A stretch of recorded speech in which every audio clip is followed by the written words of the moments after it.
recreate the technical bake from Bake Off each week this season. It is week 9, patisserie week, and we are attempting to make Paul Hollywood's framboisier. Definitely butchered that. I cannot tell you how much I don't want to make this cake today. Step 1 is to make the Genoese sponge. 4 large eggs.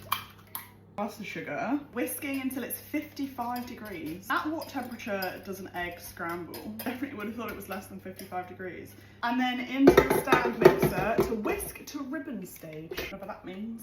We're just folding in the corn flour and flour mix. It feels very weird to be adding the butter last. My tin is actually 2 centimeters bigger than it's supposed to be because they'd sold out of the right size. So there's loads of like lumps of flour. Now to repeat last week's sugar fiasco. Pistachio paste is just pistachios and some oil blended together. When it said paste, I was definitely expecting something like a bit creamier. Like this is very just like a big lump of blended pistachios. Party pan, we are blending ground almonds and icing sugar. I'm hoping that just normal egg white will do the job.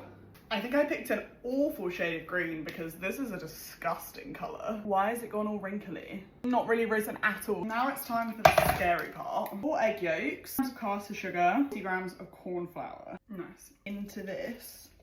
It like suddenly got really thick like custard, so like I'm taking that as a good sign. It doesn't say that that was gonna happen. Heat it on a low speed until it's cool basically. And then we just add in the butter and hope for the best. Put in the pistachio paste. Seems promising for like something that's actually gonna set. Cutting this pancake of a cake in half. You can see so many little like lumps of flour in it. Brushing with half of the syrup. Lining the outside with raspberries.